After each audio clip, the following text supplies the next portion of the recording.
Ya, Assalamualaikum warahmatullahi wabarakatuh. Hari ini kita akan lanjutkan lagi rekaman untuk pertemuan kedua yang seharusnya kita laksanakan di beberapa hari yang lalu. Ya, jadi lanjutannya kita masih ada di topik yang pertama terkait pengantar komunikasi data. Nah, bagian keduanya kita masuk ke model jaringan. Jadi, apa itu model jaringan? Jadi pada tahun 1947 ISO ya, International Standard Organization, jadi dia membuat satu perjanjian atau standar bahwa bagaimana komunikasi itu bisa dilakukan, terutama di jaringan yang data. Makanya dikenallah satu model yang disebut dengan Open System Interconnection atau OSI. Ya, jadi yang mengeluarkan ISO yang dikeluarkan adalah OSI. Apa itu Open System Interconnection? Ini diperkenalkannya tahun 1970. Nah, inilah sebenarnya yang kita sebut dengan OSI. Ya, ada 7 atau lebih familiarnya kita menyebutnya dengan 7 OSI layer atau 7 layer OSI ya di mata kuliah sebelumnya mungkin juga sudah pernah dibahas dari physical, data link, network, transport, session, presentation, application. Jadi data yang dikirim maupun data yang diterima itu akan mengalami proses yang sama. Apa itu? Yakni 7 lapis proses begitu. Nah, setiap prosesnya disebut satu layer. Oke. Uh, ini misalkan ya ketika misalkan kita memiliki device ya yakni di device A, ketika kita mengirimkan data maka dia akan diproses pertama kali ya tentu dari layar aplikasi, kemudian dikirim masuk ke dalam layar presentasi, kemudian session, transport, kemudian network, data link sama physical. Nah, di tengah-tengah ini tentu ada perantara ya, yakni router misalkan. Nah, di sini disebut mereka sebagai intermediate node. Nah, data kita selama komunikasi di antara router itu yang hanya akan beroperasi di sana itu hanya layer 1 sampai layer 3. Ya, layer 1 sampai layer 3. Nah, kapan dia akan diproses ke layer berikutnya 4, 5, 6, 7 itu ketika sudah sampai ke device yang menjadi tujuan data tersebut diterima. Jadi pemrosesan layer 4 sampai layer 7 itu ada prosesnya di host lah, kurang lebih seperti itu. Nah, sisanya yang berkomunikasi ya, misalkan data tersebut ada di dalam jaringan, data tersebut tidak akan diproses sampai ke layer 4, 5, 6, 7 tidak akan. Jadi antara router itu mereka hanya mentok komunikasinya sampai di layer 3 gitu. Jadi paket yang dari 7 sampai 4 ya atau 4 sampai 7 yaitu dia akan di-keep, tidak akan dibuka apa-apa selama dalam proses pengiriman. Kapan dia dibuka? Ketika dia sudah sampai di tujuan. Nah, bagaimana hal itu bisa dilakukan ya? Ini ilustrasinya ketika misalkan data itu dikirim, kemudian dia diproses di layer yang 7, misalkan di sini prosesnya D7. Nah, D7 ini adalah informasinya, paketnya. Kemudian dia akan diberikan header. Jadi header itu adalah semacam box, kemudian dikasih label. Nah, labelnya di sini akan dikasih label sesuai dengan layernya. Dikasih header 7 artinya layer-layer yang ketujuh. Jadi kalau misalkan nanti boxnya dibuka, kemudian dia membaca labelnya itu tertulisnya header 7 misalkan ya, atau ini terkait dengan layer aplikasi, maka orang akan tahu bahwa oh ini penandanya begitu. Nah, jadi setiap dia melewati proses ya, untuk menandai setiap prosesnya pasti akan diberikan header di depannya. Jadi ketika mesin itu membaca, ya komputer itu membaca, dia jadi tahu bahwa oh paket yang saya buka ini adalah paket yang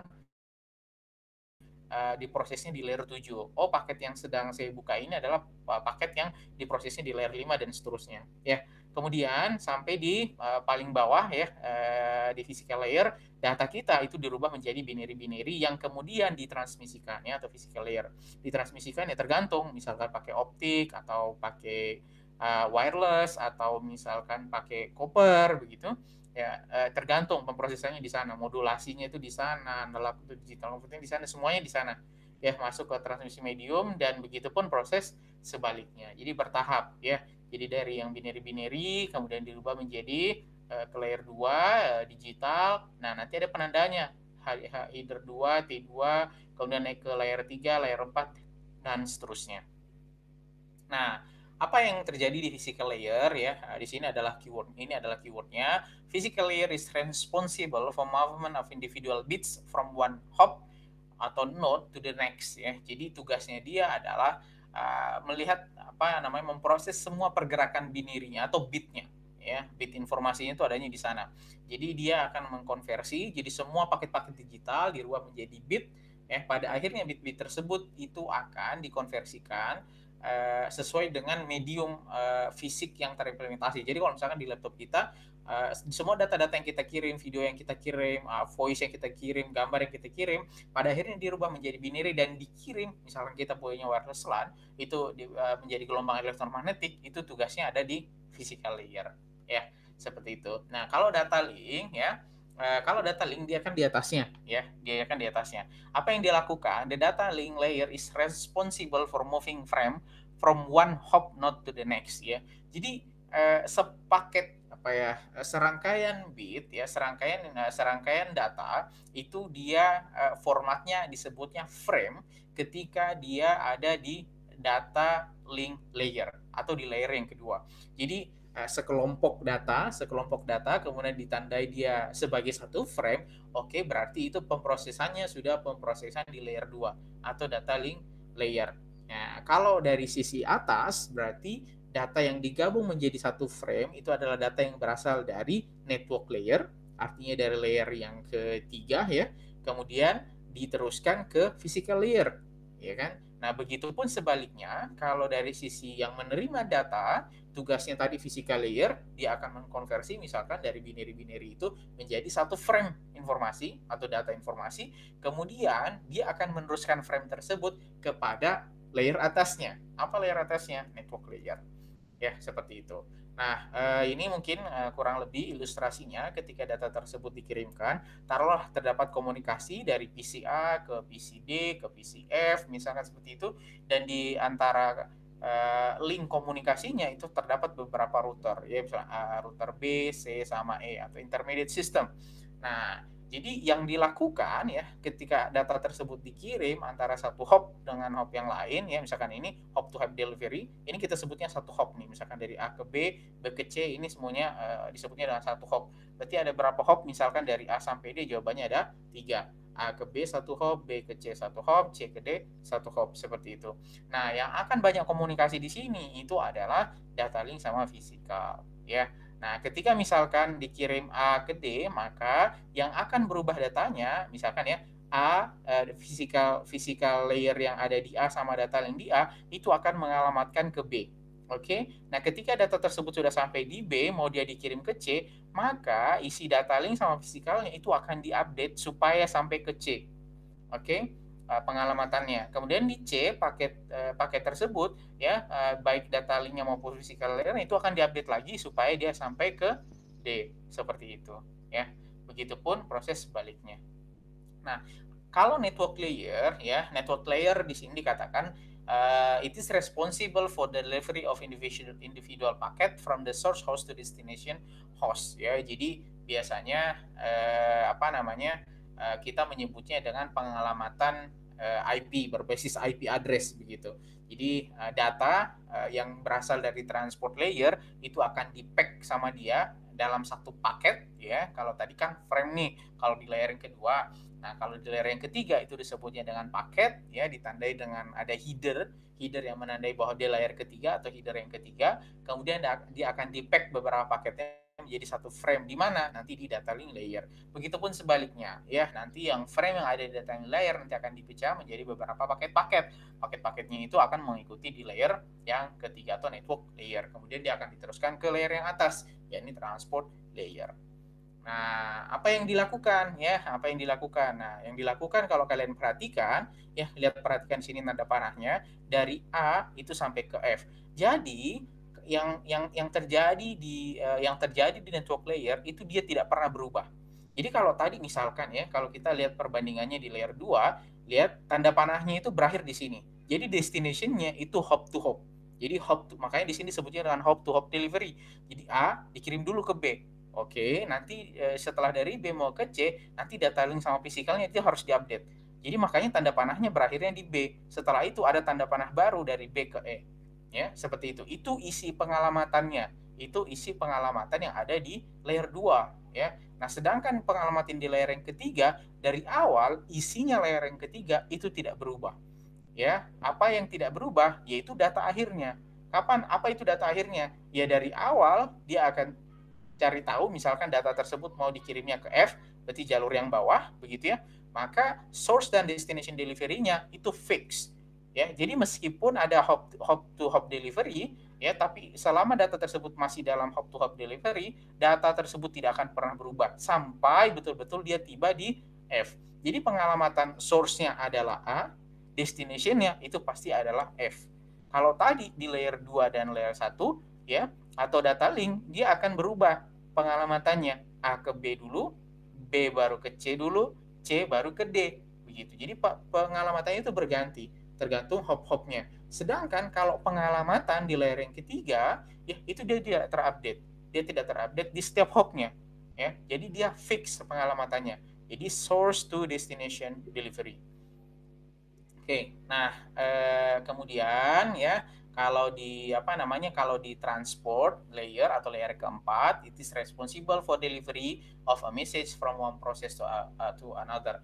Jadi di atasnya layer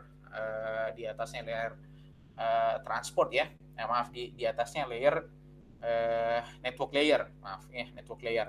Nah yang tadinya paket ya sebelum dia jadi paket ya itu pasti ada berupa segmen-segmen. Nah ya jadi sekumpulan data itu disebutnya dengan segmen ketika dia berada di transport layer. Nah kemudian dia setelah segmen-segmen itu digabung menjadi paket, berarti dia sudah diteruskan proses penggabungan dia menjadi satu paket beberapa segmen tersebut itu dilakukannya di network layer. Nah, begitupun sebaliknya ya dari network layer yang tadinya paket ya berasal dari transport layer, berasal dari network layer, ini salah ya. Berasal dari ini ada tulisannya berasal dari from network layer, nanti akan berubah menjadi segmen-segmen di transport layer seperti itu. Oke, nah apa yang dia lakukan ya? Ini memastikan bahwa network layer host to host delivery, oke. Jadi source sama destination-nya. Kemudian ya transport layer itu memastikan proses to proses delivery. Jadi memastikan setiap proses-proses tersebut itu terlaksana dan message-nya dipastikan terkirim atau komplit, kurang lebih seperti itu. Kemudian ada session ya, kalau kita bicara session ada yang namanya sinkronisasi ya, it is responsible for dialog control and synchronization. Tentu data itu kita harapkan dia selalu sinkron begitu ya, sehingga tidak ada yang keliru selama pengiriman begitu. Nah tugasnya untuk melakukan sinkronisasi itu dilakukannya di session layer. Kemudian kalau dari sisi presentasi, responsible for translation, compression, sama enkripsi ya. Biasanya proses enkripsi, kemudian translasinya, kompresi, kalau misalkan paketnya mau dikurangin volumenya, itu dilakukannya di mana? Dilakukannya di layer yang ke-6 atau presentation layer. Terakhir adalah application layer, providing services to user. Jadi tergantung aplikasinya aplikasi apa, kirim gambar kan nanti formatnya apa, kalau suara formatnya apa, kirim video mungkin nanti formatnya apa, itu maksudnya di application layer. Nah ini kurang lebih summary-nya ya dari physical sampai aplikasi. Jadi aplikasi allow access network resources, presentasi, translate, encrypt, compress data, session ya tugasnya dia manage session, jadi manage koneksi begitu ya, establish connection atau membangun sesi. Kita mau komunikasi kan harus ada sesi dulu yang dibuka. Nah tugas itu dilakukannya di session layer. Kemudian transport ya reliable process to process message delivery and error recovery ya. Nanti ada beberapa protokol yang biasa dipakai di sini untuk tujuan tersebut. Kemudian ada network, tugasnya dia adalah move packet from source to destination ya, tadi pengalamatan yang sifatnya IP, provide internet networking. Kalau data link, organize bit into frame ya, jadi ada beberapa paket-paket kita jadikan di satu frame. Nah itu prosesnya di mana? Itu di data link.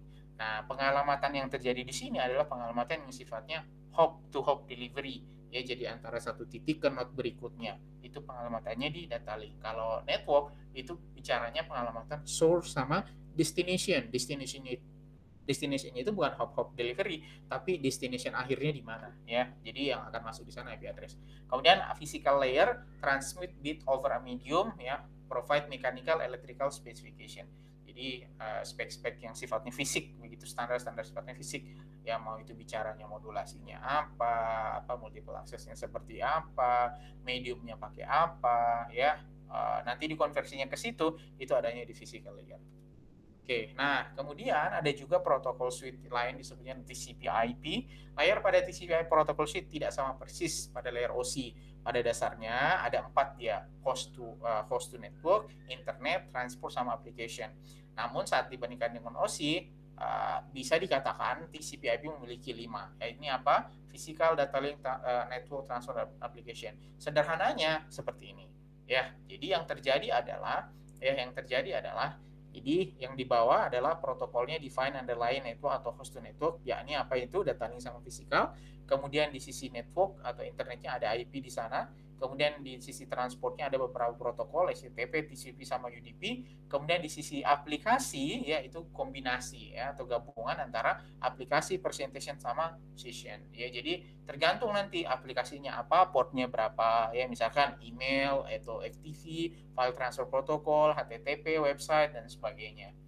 Nah, jadi dalam konteks ini pengalamatannya menjadi 4. Ada 4 full level of addresses are used in an internet employing TCP protocol. Apa itu? Ada physical address-nya, ada logical address-nya, dia punya port dan specific addresses. Jadi misalkan begini, ada physical address, ada logical address, ada port address sama specific addresses. Nanti kita akan lihat. Nah, pembagiannya atau relasinya antara setiap address dan lapisan layer yang ada di TCP/IP kurang lebih seperti ini. Data link sama physical layer itu dia akan berfungsi sebagai physical addresses, pengalamatan secara fisik. Kemudian IP dan beberapa protokol lain yang ada di network layer itu masuknya dikategorikannya, oh dia masuknya logical address, pengalamatan logik.